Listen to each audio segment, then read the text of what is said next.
नमस्कार, एक बार फिर से स्वागत है आप सभी का इंडिया न्यूज बिजनेस के खास शो पोर्टफोलियो पिक में। मैं कंचन नौटियाल डेली जुड़ती हूँ आपसे हमारे शो के खास सेगमेंट के जरिए, जहाँ पे आपको मिलती है जानकारी बढ़ते गिरते स्टॉक्स के बारे में, साथ ही मिलता है सुझाव हमारे खास एक्सपर्ट्स के जरिए। तो चलिए सीधा जुड़ते हैं कवन पटेल जी के साथ और जानते हैं कि आज वो आपके पोर्टफोलियो के लिए कौन सा बढ़िया स्टॉक लेके आए हैं। नमस्कार सर, स्वागत है आपका शो में।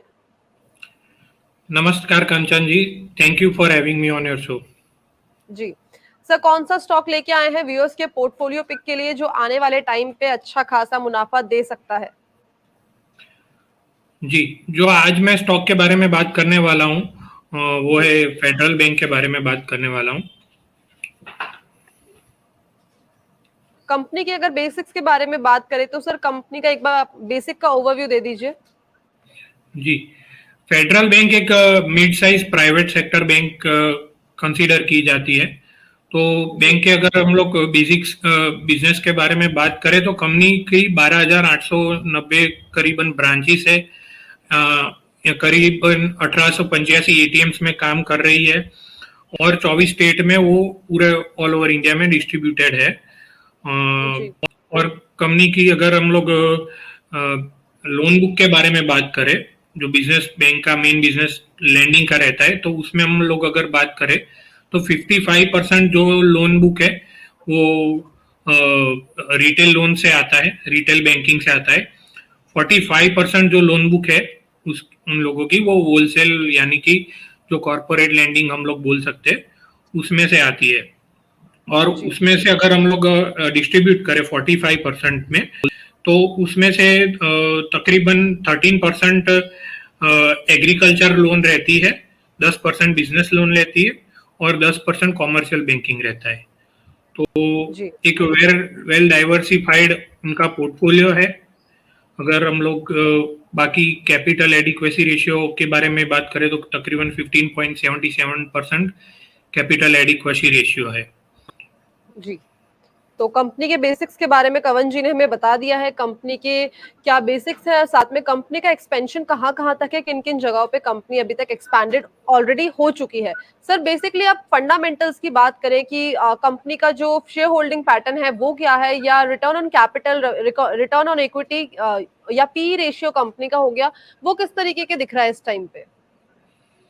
जी, कंपनी के फंडामेंटल के बारे में बात करें तो कंपनी की पहले तो मार्केट साइज 26,000 करोड़ है, करंट मार्केट प्राइस है, तो एक mid size private sector bank consider कर सकते हैं। इसका जो ROA है वो 1.42% है और ROE 16.4% है करंटली। तो हम लोग बैंकिंग सेक्टर में अगर ROA 1 से ज्यादा या ROE 15 से ज्यादा होता है तो उसे हम लोग अच्छा कंसीडर किया जाता है। तो हम लोग बैंकिंग सेक्टर, तो ये एक अच्छा कंसिस्टेंट परफॉर्मर अभी ROA और ROE के बेस पे हम लोग कंसीडर कर सकते हैं। और कंपनी के पी रेशियो के बारे में बात करें तो करीबन 8.5 के पी पे करंटली ट्रेड हो रहा है, जो कि काफी सस्ता है, दूसरे पीयर्स से काफी चीपली ट्रेड हो रहा है, क्योंकि प्राइस टू बुक पे हम लोग देखें तो ये तकरीबन 1.3 के आसपास ही ट्रेड हो रहा है। जो दूसरे पीयर्स है वो 2.2 या 2.5 के आसपास ट्रेड हो रहे हैं, जो mid size private sector bank की बात करें तो अभी यहाँ पे वैल्यूएशन भी काफी चीप लग रहे हैं करंटली, और उसके जो रिटर्न रेशियो है वो भी काफी अच्छे हैं। और अगर हम लोग शेयर होल्डिंग पैटर्न के बारे में बात करें तो इसमें जो FI है वो तकरीबन 27% के आसपास होल्डिंग रखते हैं, DAI 43% होल्ड रखते हैं और बाकी 30% रिटेल का है। तो ऑलमोस्ट हम लोग बोल सकते हैं कि 70% होल्डिंग जो स्ट्रॉन्ग एंड में FI DI के बीच में करंटली है। जी, तो सर ने कंपनी के फंडामेंटल्स के बारे में बता दिया, चाहे वो पी रेशियो, चाहे ROE हो, चाहे ROCE हो, या तो कंपनी के अंदर होल्डिंग किस तरीके से, वो सारे नंबर सर ने हमें बता दिए हैं। अब अगर हम बात करें कंपनी के पेयर्स की, इसके पेयर्स में काफी सारे अच्छे बैंक्स भी हैं, लाइक HDFC बैंक हो गया, ICICI बैंक हो गया, इनके जो एवेल्युएशंस हैं वो भी काफी अच्छे हैं। आपका क्या पर्टिकुलर रीजन है कि आप फेडरल बैंक को ही हमारे व्यूअर्स के लिए एक पोर्टफोलियो पिक की चॉइस लेके आए हैं? ठीक है कंचन जी, अगर हम लोग बाकी इसके पीयर्स जो आपने बताया, HDFC बैंक, ICICI बैंक और दूसरे प्राइवेट सेक्टर बैंक भी हम लोग देखेंगे तो जो बैंकिंग सेक्टर है उनका valuation generally price to book multiple के हिसाब से किया जाता है। तो हम लोग बड़े बैंक देखते हैं तो वो 3 या 4 के प्राइस टू बुक पे ट्रेड हो रहा है। एचडीएफसी बैंक गिन लो या आईसीआईसी बैंक गिन लो या कोटक बैंक गिन लो। और जो मिड साइज में हम लोग गिनते हैं तो उसमें हम लोग इंडसइंड बैंक है, आईडीएफसी फर्स्ट बैंक है, वो सब कंसीडर किए जाते हैं। तो उन लोगों का प्राइस टू बुक मल्टीपल भी देखेंगे तो वो 2.2 या 2.5 के बीच में करंटली है, करंट मार्केट। उसके कंपैरिजन में फेडरल बैंक 1.38 के प्राइस टू बुक पे करंटली मिल रहा है, जो कि ऑलमोस्ट पीयर कंपैरिजन में हाफ हाफ वैल्यूएशन पे अभी मिल रहा है। और अगर अर्निंग्स ग्रोथ भी देखें तो रिसेंट टाइम्स में ओवरऑल बैंकिंग सेक्टर पिछले 2 क्वार्टर से अर्निंग ग्रोथ काफी अच्छा आ रहा है। साथ में फेडरल बैंक का भी अर्निंग ग्रोथ हम लोग देखें तो ऑलमोस्ट पिछले क्वार्टर में 62% year on year profit growth उन्होंने डिलीवर किया था।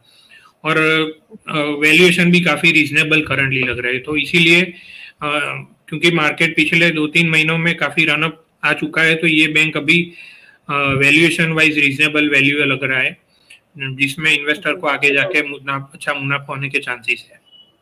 जी, तो सर ने बता दिया है कि पीयर के कंपैरिजन में सर ने इस बैंक को क्यों चुना है आपके पोर्टफोलियो के लिए।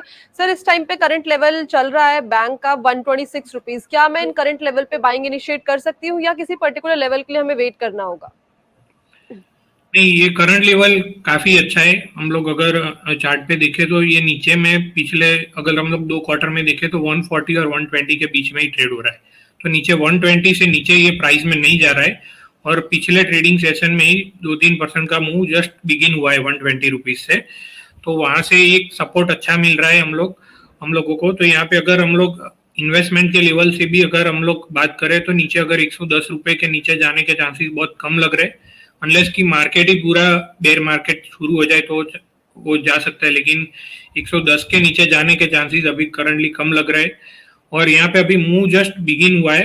असली तेजी तो इसमें 140 के ऊपर होगी।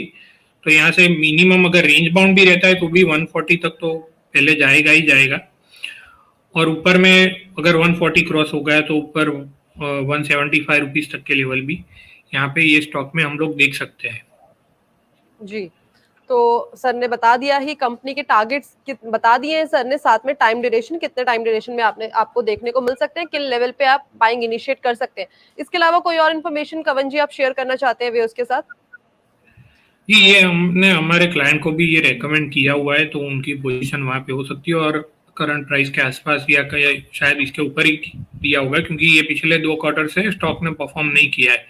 लेकिन अभी बाकी बैंक्स चल गए तो ये कैचअप मूव दे सकता है। तो यही एक डिस्क्लोजर होगा। जी, thank you so much sir हमारे शो में आने के लिए, बढ़िया जानकारी, बढ़िया सुझाव और साथ ही बढ़िया स्टॉक हमारे व्यूअर्स को रेकमेंड करने के लिए। Thanks a lot sir. Thank you Kanchan ji, thank you for having me on your show. तो ये थे कवन पटेल जी जो लेके आए थे आपके पोर्टफोलियो के लिए एक बहुत ही बढ़िया स्टॉक। ऐसे ही अलग अलग स्टॉक की जानकारी के लिए जुड़े रहिए इंडिया न्यूज बिजनेस के खास शो पोर्टफोलियो पिक के साथ। धन्यवाद।